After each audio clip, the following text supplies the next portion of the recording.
Satu yang terbentik adalah masalah semangat. Ya, masalah semangat. Tentang semangat saya belajar dari ibu saya.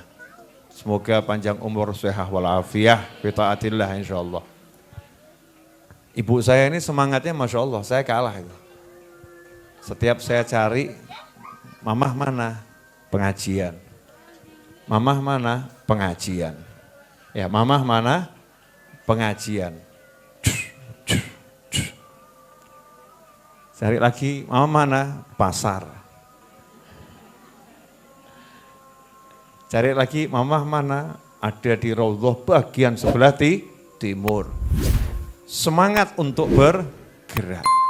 Padahal ibu saya alhamdulillah usianya jauh lebih muda dari saya. Ya, usianya jauh lebih muda dari saya, mamah saya. Nah, semangat.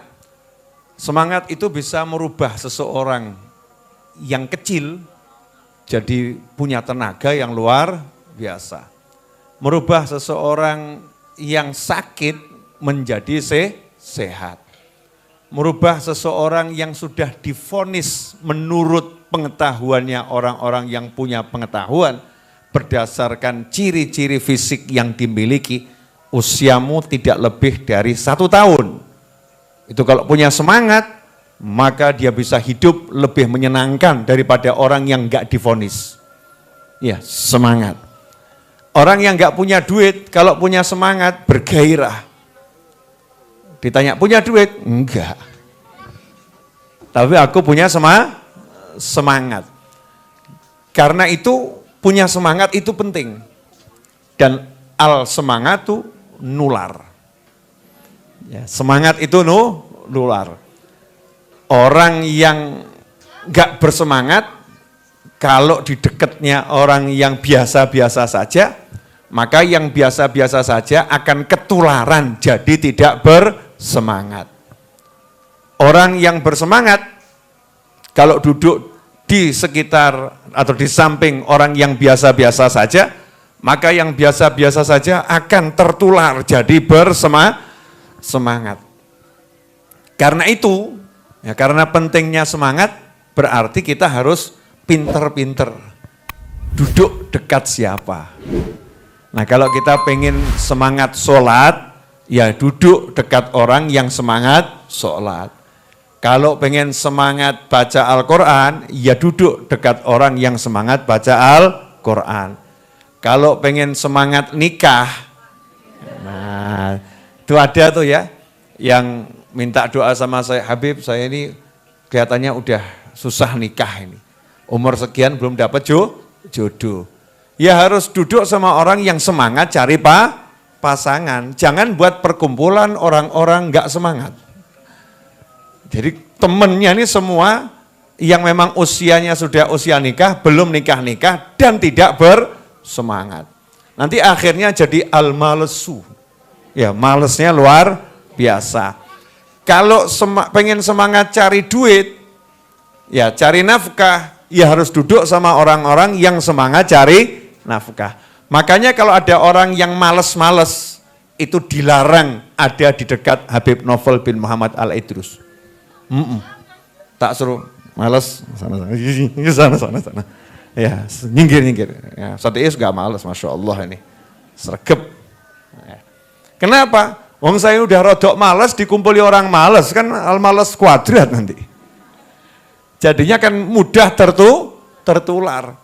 Saya mau kumpul sama orang yang energik, lincah gitu ya, bahasa Indonesianya lincah, tapi enggak kemurungsung, sigap, punya semangat yang luar biasa. Nah kalau kita udah punya teman yang bersemangat, pegang, karena itu kekayaan yang luar biasa, mahal. Ya termasuk dulu saya punya teman, ya ini anaknya juga hadir ngaji di sini. Ya, almarhum Dr. Hermansyah. Ya, almarhum Dr. Hermansyah. Semoga Allah merahmatinya di alam barzah sana. Amin. Itu Dr. Hermansyah bilang, almarhum, saya itu dulu nyoba pengaruhnya semangat terhadap rezeki. Pengaruh semangat terhadap rezeki. Kalau saya berangkat dari rumah menuju tokonya orang tua saya di Klewer, karena memang dulu dididik gitu, untuk bantu jaga toko. Kalau berangkat ke tokonya orang tua saya di Klewer, berangkatnya itu jalan kaki, saya bersemangat, itu sampai di toko, tokonya laris. Kalau saya itu berangkat dari rumah, naik motor menuju toko, berangkatnya naik motor ya agak malesan, sampai tokonya sepi. Ternyata semangat ya mencari nafkah itu juga berpengaruh dengan datangnya nafkah. Signifikan, semangat. Makanya saya kalau udah urusan cari duit, yang saya ajak kerjasama kok males, langsung saya pecat pelan-pelan. Saya pecat pelan-pelan, maksudnya ya tetap digaji, tapi tugasnya yang lain. Kenapa? Nanti ini kerjaan saya jadi berantakan. Nah sementara kerjaan saya kan cari ilmu, kerjaannya ngajar, ya belajar dan mengajar. Maka di sekitar saya harus orang yang bersemangat. Begitulah dahulu para anbiya wal mursalin, para aulia was solihin, para nabi dan rasul, para wali menjaga semangatnya nggak boleh redup.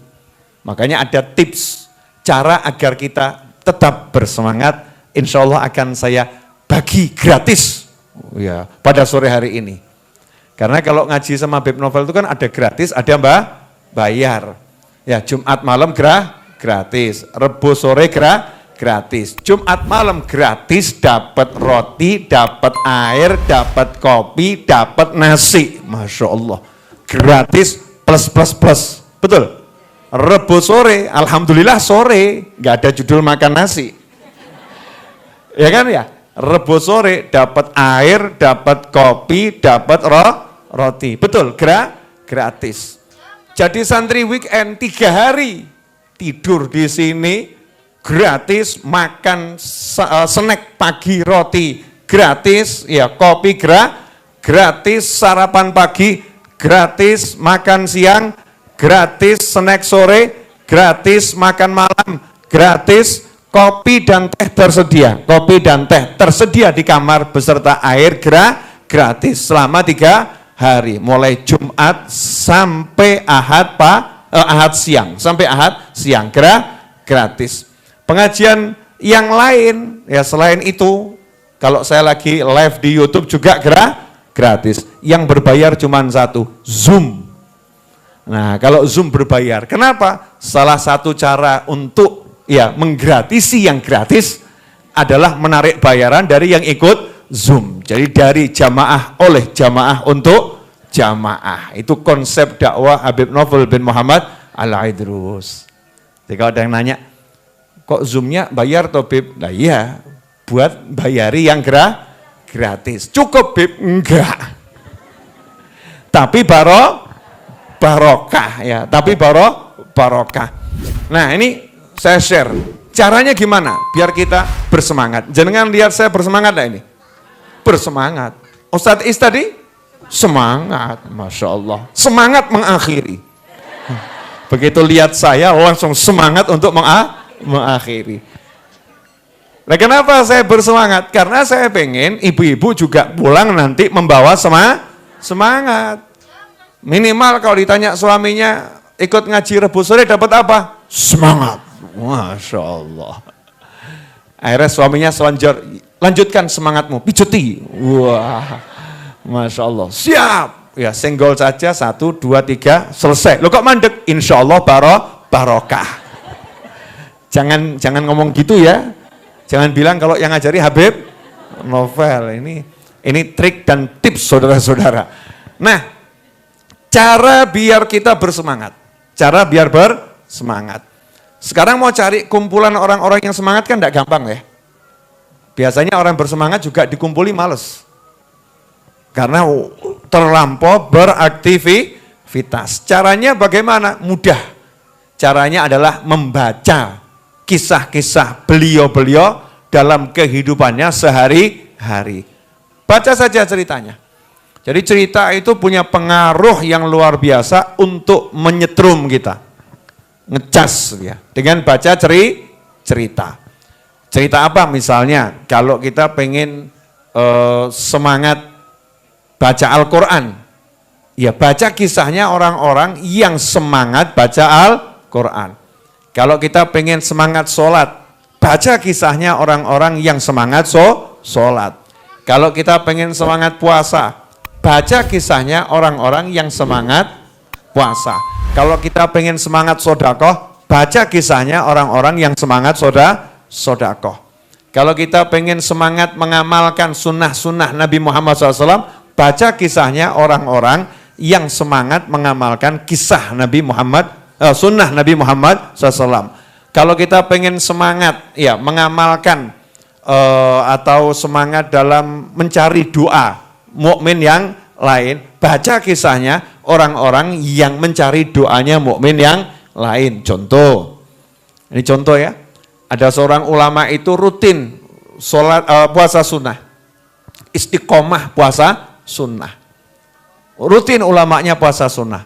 Siang hari lihat ada orang yang lagi bagi-bagi air, Kalau kita lagi di Mekah, di Madinah itu ya, biasanya kan ada yang kemudian bagi air gratis. Zaman dahulu kala belum ada yang botolan. Jadi orang itu jalan memang bawa kan gitu ya, tempat air. Sambil dia teriak, siapa yang minum airku ini semoga dapat rahmat dari Allah Subhanahu wa ta'ala. Ulama tadi lewat dengar itu, langsung orangnya disamperin, saya minta airnya. Terus diminum. Maka selesai minum ada yang lihat, yang paham kalau ulama ini lagi puasa sunnah. Maka ditanya sama muridnya, sama temannya, sama sahabatnya, kenapa kok tadi minum air, kan puasa sunnah? Jawabannya, puasa saya sampai sore belum tentu dapat jaminan rahmat. Bisa jadi puasa saya rusak. Bisa jadi puasa saya enggak diterima sama Allah Subhanahu wa ta'ala. Tapi orang tadi berdoa, siapa yang minum air saya, semoga Allah merahmatinya. Saya yakin doanya terkabul. Yang saya cari itu rahmat. Sanggup jenengan ngaten? Ya, ini contoh bagaimana meyakini doanya orang lain. Saya kemarin buat contoh boleh ya? Buat contoh di perapatan. Ya di perapatan. Ada, tapi nanti jangan dicontoh sama yang lain ya. Di perapatan itu ada orang jual koran gitu ya, dan jual macam-macam. Yang setir Mas Seto, ditawari, mau ini, enggak, ini, enggak, memang enggak butuh juga ya. Nah, tiba-tiba yang nawari itu ngomong, mados barokah, insya Allah barokah. Terus dia jalan, saya bilang sama Mas Seto, buka jendelanya, kenapa? Beri, ya yang dia jual beli, kasih yang banyak uangnya. Mas Seto nanya, kenapa Beb? Saya beli barokah. Barokah. Ini didoakan dapat berkah. Memang berkah itu harganya unlimited. Nah, ini kalau kita dengar kisah-kisah begini, maka kita kan semangat tuh kalau ada orang doa diyakini. Kadang-kadang enggak. Ada orang doa, tak dongakno, insya Allah bariki ketemu jodoh nih, gitu kan ya. Jawabannya, amin. Aminnya sama, ora mungkin. Enggak yakin, betul kan ya? Aminnya itu enggak, apalagi lagi ngeluh, wah cari duit susah, ini kerjaan enggak ada, kok temennya nyeletuk, insya Allah habis ini dapat rezeki, kamu banyak. Mestinya kan amin ya, aminnya semangat, ini aminnya amin pantas-pantasan tok, amin. Kayak, wah Agus golek kesel gak entuk kok, kamu ngomong insya Allah bariki rezekimu grojok gitu ya. Enggak diyakini, ini rugi. Modal meyakini ucapan yang baik itu adalah sesuatu yang luar biasa. Kalau ada orang yang ngomong yang baik, yakini saja, amini saja. Nanti akan jadi sesuatu yang baik. Nah kadang-kadang kita jadi manusia ini dikasih yang mudah, sukanya yang susah. Dikasih yang gratis, sukanya yang bayar. Dikasih yang gratis bagaimana? Lah modal doa itu kan gratis toh. Betul ya? Tapi kalau modalnya suruh ubet, ya semangat. Tapi butuh modal. Nah kalau didoakan gratis atau enggak gratis? Kadang-kadang yang doakan ibunya, tak dongakno, insya Allah ngerojok rezekimu. Jawab kok, ngerojok yang ngerojok bu, tapi itu kondi. Ruwet ya? Maksudnya cukup bilang apa? Amin, selesai. Ini kalau kita dengar yang begini-begini, maka nanti kita akan bersemangat kalau ada orang mendoakan amin, amin. Saya tuh pernah ketemu manusia model begitu. Didoakan apapun amin, amin gitu ya. Walaupun yang doakan kalau dilihat kasat mata nggak jelas. Lain kalau yang doakan Habib Muhammad bin Husain Al-Habsyi kan jelas. Ustadz Iis jelas. Ya, ini yang mendoakan mohon maaf. Misalnya auratnya terbuka. Secara zahir syar'i nggak jelas. Tapi dia meyakini betul. Amin, amin, amin. Nah semangat yang semacam ini yang perlu sekarang dicari dan ditularkan. Karena hidup kalau nggak bersemangat, ngeri. Orang hidup kok nggak semangat. Ibu-ibu semangat? Semangat apa? Semangat makan. A sampai Z, semangat gitu ya. Jadi belajar semangat dari baca kisah-kisah orang-orang yang punya semangat. Kita kalau jam berapa sekarang Is? Ya 3 menit lagi selesai. Wah, sebelum maghrib harus sudah sampai rumah. Kita kalau baca semangatnya orang-orang yang cari ilmu, saya kasih contoh satu saja. Gak usah jauh-jauh. Almarhum Habib Anis. Almarhum Habib Anis. Itu usia 78 tahun wafat beliau. Di akhir usia beliau itu, saya masih lihat ya beliau itu nulis, ngambil dari buku yang tebal, dibuat rangkuman, ditulis dengan tangannya sendiri. Kemudian nanya sama saya, Noval, itu kalau saya belajar ngetik di laptop, kira-kira masih bisa enggak ya? Saya pengen beli laptop, pengen nulis di laptop. Habib Anis zaman itu, wafat tahun 2006. Ya, itu berpikir gimana saya nulis di laptop. Karena senangnya nulis. Usia 78 tahun, masih nulis. Ya masih nulis, baca kitab kemudian dirangkum. Lah kita sudah dirangkum kan nggak mau baca. Ya kita nggak mau baca. Semangat. Contohnya lagi, semangat Habib Anis dalam belajar dan mengajar. Rahimahullah. Ketika istri beliau, ya Syarifah Syifa, Umi Syifa itu wafat, meninggal dunia. Di dalam rumah jenazah lagi diselenggarakan, dimandikan, dikafani, ya prosesi arah pemakaman. Di ruangan berikutnya tempat Habib Anis itu belajar dan mengajar. Kalau bulan Rajab itu siang rutin baca kitab Sahih Al-Bukhari. Kami yang hadir merasa hari ini libur pengajian. Ya pengajian libur, wong kita ini lagi juga nunggu jenazah nanti selesai diproses kemudian dibawa ke masjid untuk disolatkan. Apakah Habib Anis kemudian mengatakan karena istri saya meninggal dunia, saya lagi berduka, maka pengajian libur? Begitu? Enggak. Beliau mengatakan ini waktunya baca Sahih Bukhari. Yuk kita baca Sahih Bukharinya. Walaupun cuman sebentar tapi dibaca. Semangat. Ya, untuk belajar dan mengajar. Sementara kita ngreges sedikit, Masya Allah, ngaji hilang, sholat hampir melayang. Iya, pengajian, bye-bye.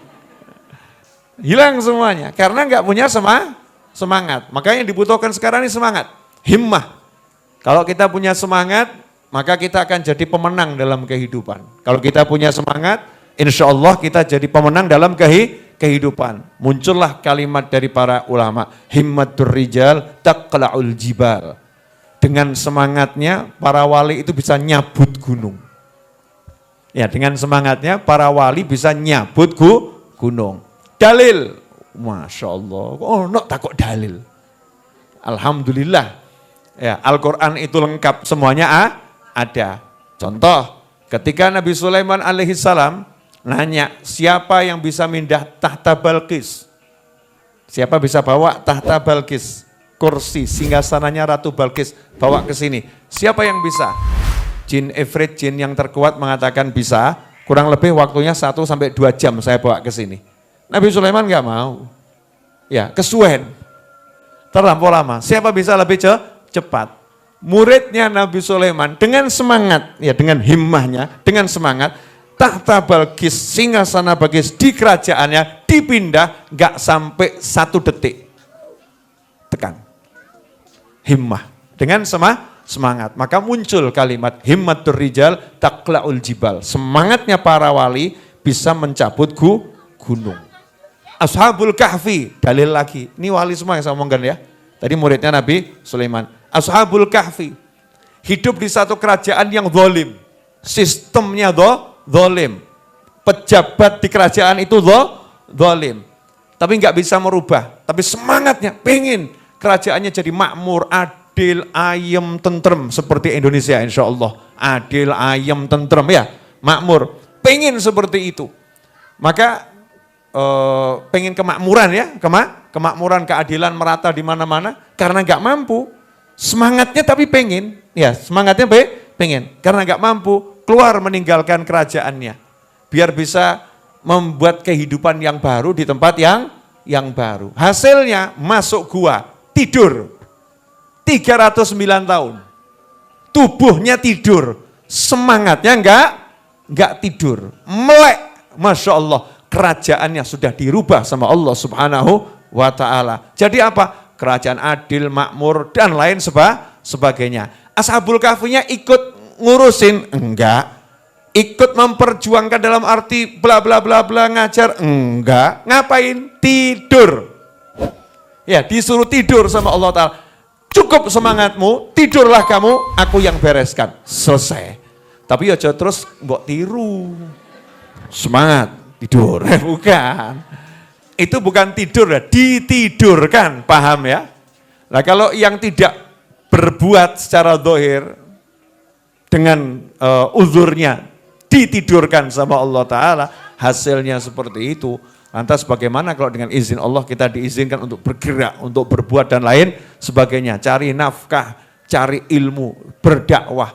Maka insya Allah hasilnya luar biasa. Karena itu meskipun punya hutang minimal 3,5 M padahal lebih, ya saya semangat tetap bangun. Ya semangat tetap bangun. Walaupun ya duitnya buat bangun ya wallahu a'lam.